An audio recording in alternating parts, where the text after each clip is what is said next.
ఈరోజు రాష్ట్రంలో జరుగుతూ ఉన్న పరిస్థితులన్నీ కూడా మీకు అందరికీ కూడా తెలియని కావు.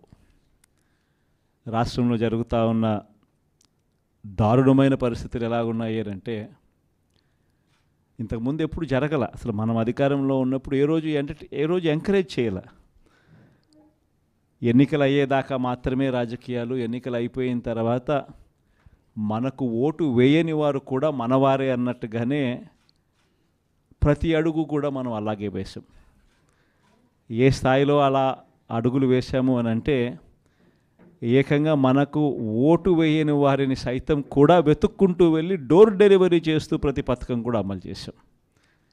ఆ స్థాయిలో మంచి చేసే ప్రతి కార్యక్రమానికి శ్రీకారం చుట్టాం. ఎక్కడా కూడా డిస్క్రిమినేషన్ అనేది ఉండకూడదు, ఎక్కడా కూడా కరప్షన్ అనేది ఉండకూడదు అనే ముఖ్యమైన ఉద్దేశాలతో అడుగులు పడ్డాయి. ఎక్కడా కూడా మనకు ఓటు వేశాడా, ఓటు వేయలేదా, నీ కులం ఏమిటి, నీ మతం ఏమిటి, నీ రాజకీయ అఫిలియేషన్ ఏమిటి అని చెప్పి ఇటువంటి ఏవి కూడా ఎప్పుడు కూడా ప్రస్తావనలకు కూడా రాకుండా అడుగులు వేశాం. నా మొట్టమొదట కలెక్టర్ల సమావేశం కానీ, ఎస్పీల సమావేశం కానీ జరిగినప్పుడు ఆ రోజు నేను మాట్లాడిన మాటలు చూసినప్పుడు ఈరోజు చంద్రబాబు నాయుడు మాట్లాడుతూ ఉన్న మాటలు, ఆయన చేస్తూ ఉన్న చేష్టలు రెండు చూసినప్పుడు ఆశ్చర్యాన్ని కలిగిస్తాయి. ఎందుకంటే మనం ఆ రోజు పంపించిన మెసేజ్, ముఖ్యమంత్రిగా మనం ఉన్నప్పుడు పంపించిన మెసేజ్, న్యాయం ధర్మం అన్నది అందరికీ ఒకటే, న్యాయం ధర్మం కాపాడడానికి మనమంతా ఉండాలి అని చెప్పి ఆ రోజుల్లో మనం మాట్లాడితే ఈరోజు మాత్రం ఎలా ఉంది అని అంటే న్యాయం కొందరికి మాత్రమే అన్నట్టుగా తయారు చేశారు ఈరోజు వ్యవస్థను. ఏ స్థాయిలోకి ఈరోజు దిగజారిన లా అండ్ ఆర్డర్ కనిపిస్తూ ఉందనంటే పై స్థానంలో పైనున్న వాళ్ళు రెడ్ బుక్లు పెట్టుకుంటారు. ఆ రెడ్ బుక్లలో మంచి చేసిన వాళ్ళ పేర్లు ఏదైనా పెట్టుకొని వాళ్ళకు మంచి చేసే కార్యక్రమం జరుగుతుందని అంటే అది కాదు. రెడ్ బుక్లలో ఎవరిని తొక్కాలి, ఎవరిని నాశనం చేయాలి, ఎవరి ఆస్తులు ధ్వంసం చేయాలి, ఎవరి మీద కేసులు పెట్టాలి అనే అంశాల మీద రెడ్ బుక్కులు తయారు చేసుకొని పై స్థానంలో ఉన్న వాళ్ళు రెడ్ బుక్కుల పేరుతో అరాచకాలు సృష్టిస్తూ దొంగ కేసులు పెడుతూ ఎలా ఇరికించాలి అని చెప్పి ఆరాటపడుతూ విధ్వంసానికి పై స్థాయిలో వాళ్ళు పాటుపడుతూ ఉంటే కింది స్థాయిలోకి వచ్చేసరికి ఎవరెవరి స్థాయిలో వాళ్ళు కూడా రెడ్ బుక్కులు తెరవడం మొదలుపెట్టారు.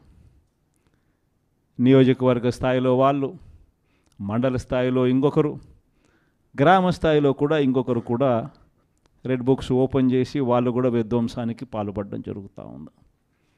ఈరోజు ఎక్కడా కూడా న్యాయం కనిపించడం లేదు, ధర్మం కనిపించడం లేదు. పోలీసులు పూర్తిగా ప్రేక్షక పాత్ర వహిస్తూ ఉన్న పరిస్థితులే కనిపిస్తూ ఉన్నాయి.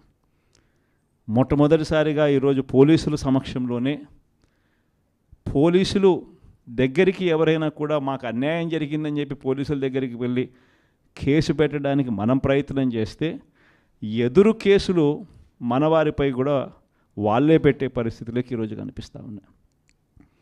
ఎలాంటి దారుణమైన పరిస్థితిలో ఈరోజు వ్యవస్థలు కూడా ఉన్నాయనంటే అన్ఫార్చునేట్గా మనకు ఒక ఈనాడు, ఒక ఆంధ్రజ్యోతి, ఒక TV5 ఇలాంటి గోబల్స్ ప్రచారం చేసే మాధ్యమాలు కూడా మన దగ్గర లేవు.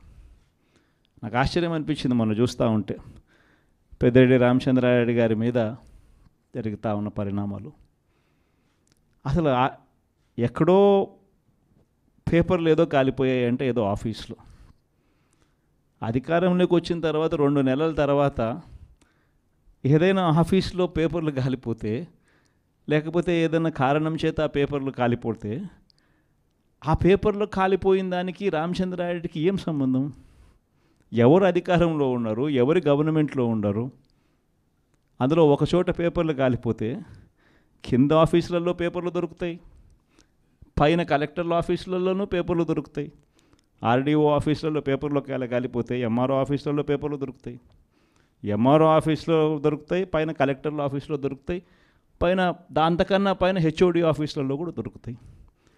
ప్రతిదీ కూడా డిజిటైజ్డ్ అయిపోయిన పరిస్థితులు కనిపిస్తూ ఉన్నప్పుడు హార్డ్ డిస్క్లు లేవా, సర్వర్లలో ఉండవా? వీళ్ళే ఏదో చేస్తారు, దొంగ కేసు మళ్ళీ వాళ్ళ మీద పెడతారు, పెట్టి మన వాళ్ళకి అంటించే కార్యక్రమం చేస్తూ ఉన్నారు. నేరం చేయాలంటే భయపడాల్సిందే అని చెప్పి ఒకవైపున స్టేట్మెంట్, ఇవాళ ఈనాడులో స్టేట్మెంట్, నిన్న సాక్షిలో హెడ్లైన్స్, తాడిపత్రిలో ఎమ్మెల్యే కంటెస్ట్ చేసిన ఎమ్మెల్యే పెద్దారెడ్డి తాడిపత్రి నియోజకవర్గంలోకి అడుగు పెట్టాలి అని అంటే అడుగు పెట్టడానికి వెళ్ళినప్పుడు ఏకంగా అడుగు పెట్టాడు అని చెప్పి ఇంటి మీద దాడి, ఇంటికి వచ్చిన కార్యకర్తలు మురళి అనే వాళ్ళ మీద దాడి, రాళ్ళు ఒకవైపున ఈయన స్టేట్మెంట్ ఈరోజు నేరం చేయాలంటే భయపడాల. మరి ఒకవైపున కాంట్రడిక్షన్, ఒకవైపున భయాందోళన ఆయన క్రియేట్ చేస్తూ ఉన్నాడు, మరోవైపున స్టేట్మెంట్లు ఆపోజిట్గా ప్రజలను మభ్యపెట్టే స్టేట్మెంట్ను మళ్ళీ ఈనాడు క్యారీ చేస్తుంది. అంటే పద్ధతి ప్రకారం భయాందోళన క్రియేట్ చేయడం, పద్ధతి ప్రకారం ఈనాడు, ఆంధ్రజ్యోతి, టీవీ5, చంద్రబాబు నాయుడు వీళ్ళంతా కలిసి మళ్ళీ ఏమి జరగనట్టుగా మళ్ళీ వీళ్ళు రివర్స్ కథనాలు మళ్ళీ రాయించడం, ఇవి జరుగుతూ ఉన్నాయి. ఇలాంటి పరిస్థితుల్లో నిజంగా ప్రతి కార్యకర్తకు కూడా, ప్రతి నియోజకవర్గంలో కూడా ఈరోజు మీ అవసరం చాలా ఉంది. ఎందుకనంటే కోర్టుల దృష్టికి, న్యాయస్థానాల దృష్టికైనా కూడా ఏదైనా మనం తీసుకొని పోవాలి అని అంటే ఇనిషియేటింగ్ ఎక్కడో ఒకసారి జరగాలి. కాబట్టి మీ అందరితో కూడా నేను ఒకటి చెప్తా ఉన్నా, మీరు చేయబోయే పాత్ర చాలా అవసరం. అందరం ఒక తాటి మీదకి వద్దాం, ఒక తాటి మీదకి వచ్చి అందరం గట్టిగా యుద్ధం చేస్తేనే ఈ తెలుగుదేశం పార్టీ చేస్తూ ఉన్న అన్యాయాలను ఎత్తి చూపగలుగుతాం. వీళ్ళు చేస్తూ ఉన్న ప్రజా వ్యతిరేక పాలనను మనం ప్రజల్లోకి గట్టిగా తీసుకుని పోగలుగుతాం. ప్రతి నియోజకవర్గంలోనూ కూడా మనం మన కార్యకర్తలకు అండగా ఉండే కార్యక్రమం జరగాలి. సో డిస్ట్రిక్ట్ లీగల్ సెల్స్ అనేటివి స్ట్రాంగ్ కావాలి, డిస్ట్రిక్ట్ లీగల్ సెల్స్ అనేటివి స్ట్రెంగ్తన్ కావాలి. స్ట్రెంగ్తన్ అయితేనే మనం మన ప్రతి కార్యకర్తకు అండగా నిలబడగలుగుతాం. జిల్లాను ఒక యూనిట్గా తీసుకుని ఆ జిల్లాలో లీగల్ సెల్ ఎలా ఉంది, ప్రతి కార్యకర్తకు ప్రతి నియోజకవర్గంలోనూ ఈ లీగల్ సెల్ అందుబాటులో ఉండడము ఒక ఆస్పెక్టు, రెండో ఆస్పెక్టు తోడుగా ఉండడము. ఈ రెండు జరుగుతున్నాయా లేదా అన్న వాటి మీద ధ్యాస పెట్టాలి. లాయర్ల డెవలప్మెంట్కి సంబంధించి, వెల్ఫేర్కి సంబంధించి ఎప్పుడు జరగని విధంగా వైఎస్ఆర్సీపీ ప్రభుత్వంలో మాత్రమే పట్టించుకున్నాం. మనం వచ్చిన తర్వాతనే మొట్టమొదటిసారిగా 100 కోట్ల రూపాయలతో కార్పస్ ఫండ్ ఏర్పాటు చేసింది ఒక వైఎస్ఆర్సీపీ ప్రభుత్వం వచ్చిన తర్వాతనే. అంతకుముందు ఎవరూ కూడా లాయర్ల గురించి మాట్లాడారే తప్ప లాయర్ల వెల్ఫేర్ గురించి పట్టించుకున్న పార్టీ ఇంతకుముందు గతంలో ఏదీ లేదు. ఒక్క వైఎస్ఆర్ కాంగ్రెస్ పార్టీ మాత్రమే పట్టించుకుంది. 100 కోట్ల కార్పస్ ఫండ్ క్రియేట్ చేశాం. కార్పస్ ఫండ్కు సంబంధం లేకుండా కొత్తగా వృత్తిలోకి వచ్చే లాయర్లు 3 ఏళ్ల పాటు వాళ్ళ వృత్తిలో వాళ్ళు స్టెబిలైజ్ అయ్యేదానికి వాళ్ళకు కూడా అండగా ఉంటూ, వాళ్ళకు కూడా 6 నెలలకు ఒకసారి 30,000 రూపాయలు ఇచ్చే కార్యక్రమం, ప్రతి నెల 5,000తో లెక్కేసి మనం వచ్చిన తర్వాతనే ఈ ఇనిషియేటివ్స్ జరిగినాయి. ఇంతకుముందు ఎప్పుడూ జరగల. మనం కూడా యంగ్ పార్టీయే, మనం కూడా లీడర్ దగ్గర నుంచి మీ వరకు కూడా అందరు కూడా యంగ్స్టర్సే. మనం కూడా ఇంకా ఎదగాల్సింది చాలా ఉంది. కొన్ని ఇంకా సంస్కరణలు, ఇంకా కొంచెం రిఫార్మ్స్, కొన్ని ఇంకా మంచి పాఠాలు ఎక్కడైనా కూడా మనం నేర్చుకోవాల్సినట్టు ఏదైనా ఉంటే కూడా తీసుకుని అవి కూడా మనం అలవాటు చేసుకొని ఇవన్నీ కూడా మార్పులు చేసుకుంటూ ఇంకా కొంత మనం ఆర్గనైజేషన్ మీద ఫోకస్ పెట్టి ఇంకా కొంత దగ్గరగా వెళ్ళే కార్యక్రమం చేద్దాం.